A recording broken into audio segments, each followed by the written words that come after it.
For a long time, she was told the same quiet accusation in different voices: "You've changed." They said it when she stopped explaining herself. They said it when she stopped chasing conversations that only drained her. They said it when she stopped bending to be understood. And slowly, that accusation hardened into a label: cold. But what they misunderstood was this: she didn't lose warmth. She gained clarity. She didn't shut down her heart. She stopped offering it where it was mishandled. Self-respect didn't make her distant. It made her precise. What looks like coldness to those who benefited from her silence is often nothing more than the calm of someone who finally knows where they end and others begin. Self-respect is often misunderstood because it does not announce itself loudly. It does not arrive with drama or bitterness. It enters quietly, almost invisibly at the moment a person realizes that their emotional energy is finite and their inner world deserves protection. When she began to respect herself, nothing essential about her emotional nature disappeared. She did not become colder. She did not lose empathy. What changed was her relationship to her own limits. Before, her emotions flowed outward without direction, available to anyone who asked, or even to those who merely demanded. After self-respect took root, those same emotions remained alive, but they were no longer unguarded. There was a time when she believed that being loving meant being endlessly accessible. She answered every call, absorbed every complaint, softened every sharp edge in others, even when it cut into her own sense of self. She thought that if she could just understand more, give more, bend more, she would be valued. Yet slowly, almost imperceptibly, exhaustion replaced connection. Resentment grew where affection once lived. Not because she lacked love, but because love without boundaries quietly becomes self-erasure. Modern psychology confirms this pattern again and again. People who consistently suppress their own needs in the name of harmony experience higher emotional fatigue and lower self-worth. The soul cannot thrive when it is constantly overdrawn. Self-respect did not erase her emotions. It organized them. Like a river, finally given banks, her feelings gained direction and strength. She still cared deeply, but now she cared consciously. She learned that boundaries are not punishments handed out to others. They are promises made to oneself. When she began to say no without explaining herself, some felt rejected. When she stopped rescuing people from the consequences of their own behavior, some felt abandoned. What they were reacting to was not her lack of feeling. It was the sudden absence of unlimited access. People often confuse emotional openness with emotional availability at all times. Yet true emotional health requires discernment. Research in emotional regulation shows that individuals with strong internal boundaries experience emotions fully, but are less likely to be overwhelmed by them. This is not numbness, it is mastery. She still felt sadness, but it no longer swallowed her whole. She still felt compassion, but it no longer required self-sacrifice. She still loved, but she no longer begged to be loved back. In relationships, this shift was especially noticeable. Before, she tolerated vague promises, inconsistent effort, and silent disregard because she feared that asking for clarity would push people away. When self-respect emerged, she began to speak plainly. She named what she needed. She addressed what hurt her. Clarity, however, has a way of unsettling those who rely on emotional ambiguity. When expectations are spoken, responsibility can no longer hide. When boundaries are visible, manipulation loses its power. Some called her difficult. Some called her distant. But the truth was simpler. Confusion had ended, and not everyone benefited from that. There is a quiet strength in realizing that empathy does not require self-neglect. Neuroscience suggests that the brain processes compassion and self-compassion through overlapping pathways. When one is absent, the other eventually weakens. By protecting her emotional limits, she did not become less kind. She became more sustainable. Her kindness no longer came from fear of abandonment, but from choice. And chosen kindness carries a different weight. It is steady. It does not demand repayment. It does not dissolve when unappreciated. Her emotional world became calmer, and calm is often mistaken for indifference. Before, her reactions were immediate and intense because her inner boundaries were porous. Now, she paused, she observed, she responded only when it aligned with her values.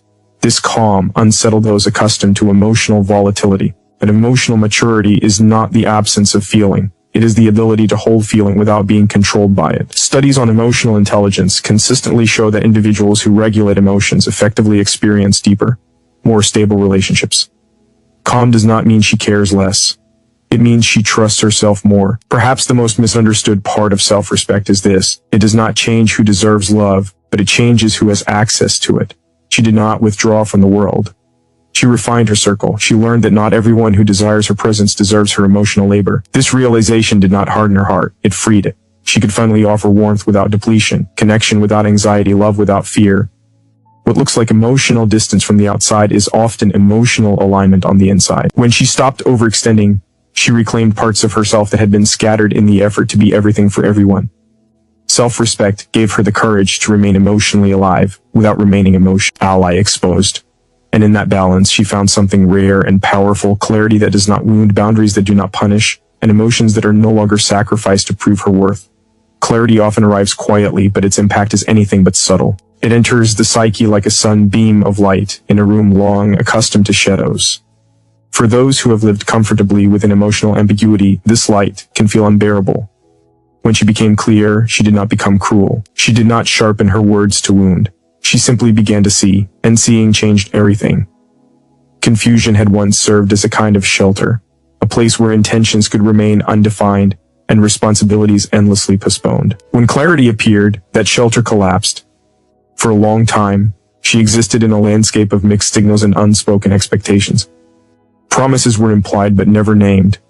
Apologies were suggested but never offered. She learned to read between the lines, to guess moods, to adjust herself before conflict even arose.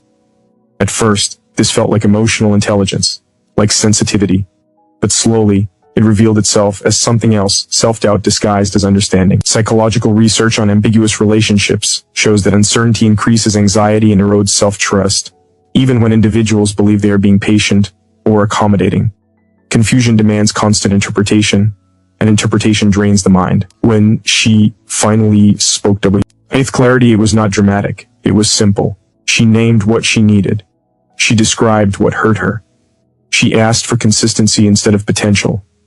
This simplicity felt jarring to those who had grown comfortable in vagueness. Clear language removes escape routes. It exposes intentions. It requires response.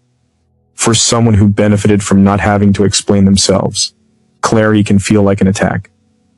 But clarity is not aggression, it is honesty without camouflage. There is a deep psychological comfort in confusion for those who wish to remain unexamined. When nothing is defined, nothing can be held accountable. When expectations are blurred, effort becomes optional. She did not realize at first that her silence had been interpreted as permission. By not naming her limits, she allowed others to define them for her. This is a common pattern in emotionally imbalanced relationships, where one person adapts endlessly while the other remains unchanged. Studies on relational dynamics consistently show that growth in one partner often destabilizes the relationship, not because growth is harmful, but because it disrupts familiar patterns. Clarity altered the dynamic. It shifted the internal balance of power. She no longer chased reassurance, she requested presence. She no longer hinted at needs, she stayed them. This shift unsettled those who relied on her emotional labor to maintain comfort. They accused her of changing, of becoming difficult, of being too intense. But what they were really experiencing was the discomfort of no longer being able to hide behind uncertainty. Confusion had protected them from self-reflection. Clarity demanded it. Emotionally, clarity brought her an unexpected peace. When the mind no longer has to decode mixed signals, it rests. Neuroscience supports this. The brain experiences less stress when patterns are predictable and communication is direct. Clarity reduces cognitive load. It frees emotional energy that was once spent anticipating disappointment. She was no longer bracing herself for what might happen. She was responding to what was actually happening. This groundedness was misinterpreted as emotional distance, but it was, in truth, emotional presence. Her clarity also revealed something painful but necessary. Not everyone was willing to meet her at this new level of awareness. Some withdrew. Some resisted. Some attempted to pull her back into old patterns by labeling her honesty as harshness. This is a common defensive reaction. When people feel exposed, they often project discomfort outward. It is easier to accuse someone of being cold than to admit one has relied on confusion to avoid responsibility. She had to learn that clarity does not always preserve relationships. Sometimes it reveals their limits. Internally, this transformation required courage. To be clear is to risk loss. It means accepting that some connections will only survive in ambiguity. But clarity also restores self-trust. Each time she honored at her truth, her inner voice grew steadier. She no longer questioned whether she was asking for too much. She recognized that confusion had once kept her small, while clarity allowed her to stand upright within herself. Depth psychology teaches that individuation often involves separation from collective expectations. When one becomes more conscious, unconscious dynamics resist. She did not raise her voice. She did not demand perfection. She simply refused to participate in emotional fog. In doing so, she reclaimed a sense of dignity that had been quietly eroded. Her clarity was not a weapon, it was a mirror. And mirrors are unsettling to those who have avoided their own reflection. What others experienced as harshness was, in truth, the sound of illusions breaking. Confusion had once allowed comfort without commitment, connection without responsibility. Clarity dissolved that illusion. And while clarity may feel unforgiving to those who thrived in uncertainty, to the one who lived inside it for too long, it felt like finally breathing in clean air after years of suffocation. Emotional availability is often praised as a virtue, a sign of depth, kindness, and maturity. She was told that her openness made her special, that her willingness to listen without judgment and stay without conditions was proof of love. And for a long time, she believed it. She believed that being emotionally present meant being endlessly accommodating, endlessly patient, endlessly understanding. Beneath this noble idea, something quietly eroded. Her emotional availability, unguarded and unlimited, slowly became a form of self-betrayal. In the beginning, her openness felt like strength. She could hold space for others' pain without flinching. She could absorb moods, soothe wounds, and carry conversations that others avoided. But emotional availability without self-respect has a hidden cost. It teaches the nervous system to ignore its own signals. Discomfort becomes normalized. Disrespect becomes rationalized.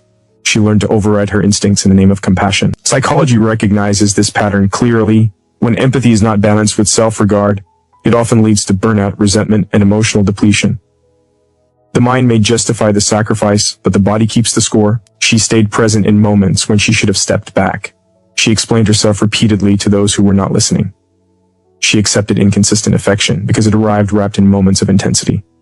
She told herself that love required endurance, but endurance without reciprocity slowly hollows the self. Over time, her emotional availability stopped being a choice and became an obligation. An obligation has no room for intimacy. Studies on relational health show that when one partner consistently overfunctions emotionally, the other often underfunctions. Balance is lost, and with it, mutual respect. What made this especially painful was that her giving was rarely recognized as a gift. It became expected. Her understanding was taken for granted.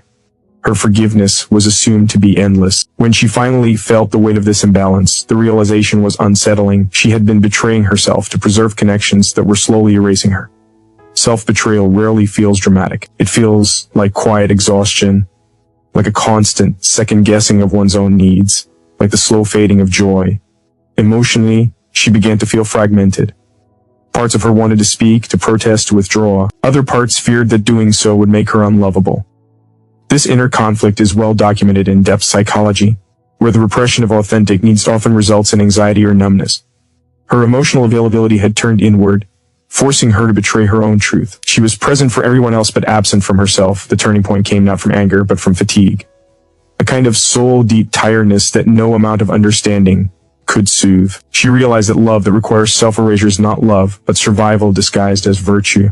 Neuroscience supports this shift. Chronic emotional overextension keeps the stress response activated, impairing emotional regulation and self-awareness. Her body was telling her what her mind had long ignored. Something had to change. Self-respect entered not as a wall, but as a pause. She began to listen inwardly before responding outwardly. She asked herself whether her availability was being met with care or consumed without thought. This simple awareness transformed everything. She started choosing when to engage and when to step back. At first, this felt uncomfortable, even selfish, but over time she noticed something remarkable. Her emotional presence became more authentic. When she showed up, it was because she wanted to, not because she feared losing connection. This shift unsettled some people. They accused her of changing, of becoming distant, of withholding affection. But what they were reacting to was the loss of unrestricted access. Emotional availability, once limitless, now required respect. And respect has a way of exposing imbalances. Those who had benefited from her self-betrayal struggled to adjust. Yet this discomfort was not a sign that she was doing something wrong. It was a sign that the dynamic had been built on her silence. As her self-respect strengthened, her emotions did not disappear. They deepened. She felt less anxious, less resentful, more grounded. She no longer needed to prove her worth through emotional labor. Research consistently shows that individuals who maintain both empathy and self-respect experience greater emotional stability and healthier attachments. By honoring her own needs, she became capable of offering presence without losing herself. What she learned, slowly and painfully, was that emotional availability is meaningful only when it includes oneself. To be open to others while closed to one's own limits is not generosity, it is abandonment. When self-respect entered the relationship with her emotions, availability transformed from sacrifice into connection. She was no longer betraying herself to keep others comfortable. She was finally choosing to remain whole. Calm has a way of unsettling people who are accustomed to emotional noise. When she no longer reacted the way she once did, when her voice softened instead of rising, when her pauses grew longer than her explanations, many assumed she had withdrawn. They mistook her calm for distance, her steadiness for indifference. Yet what they were witnessing was not detachment, but integration. Calm did not mean she felt less. It meant she had learned how to carry what she felt without being consumed by it. There was a time when her emotions lived on the surface. Every disappointment showed itself immediately. Every fear demanded reassurance. Every joy needed to be shared in order to feel real. She believed this openness was proof of sincerity. And in many ways it was. Without inner regulation, expression becomes reaction. The nervous system remains on high alert, constantly scanning for threat or validation. Psychological research shows that chronic emotional reactivity is not a sign of depth, but of an overwhelmed system. She did not know this then. She only knew that she was tired. Her calm began as a necessity, not a choice. After years of explaining herself to those who misunderstood her, of reacting to odds that were not her own, something in her grew still. At first, this stillness felt unfamiliar, even frightening. She worried that she was becoming cold, that her emotions were fading. But what was actually happening was reorganization. Depth psychology describes this as the psyche's movement toward balance, where previously scattered emotional energy gathers into a more centered form. The feelings were still there. They were simply no longer in control. To those around her, this change was unsettling. They had grown used to her immediate reactions, her emotional availability on demand. Her calm disrupted familiar patterns. When she no longer rushed to explain herself, silence filled the space. When she no longer matched intensity with intensity, conflict lost its fuel. People often confuse this absence of drama with disengagement. But calm is not the absence of care, it is care without chaos. Neuroscience supports this distinction. Emotional regulation involves the integration of feeling and reason, allowing the individual to respond rather than react. When the brain is no longer dominated by stress responses, it can process emotion without being overwhelmed. This state often appears neutral from the outside, but internally it is rich and complex. She still felt hurt when disrespected. She still felt joy when seen. She simply no longer allowed these feelings to dictate her behavior. Her calm also changed how she listened. Before, she listened with urgency, always airing a response, always anticipating the next emotional wave. Now she listened with presence. She allowed silence to exist without rushing to fill it. This presence made others uncomfortable. Silence can feel like rejection to those who rely on constant feedback for reassurance. But silence can also be an act of respect, a space where truth has room to emerge.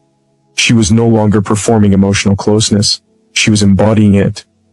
There's a culture of misunderstanding that equates emotional intensity with authenticity. Yet intensity is often a symptom of unmet needs, not proof of sincerity.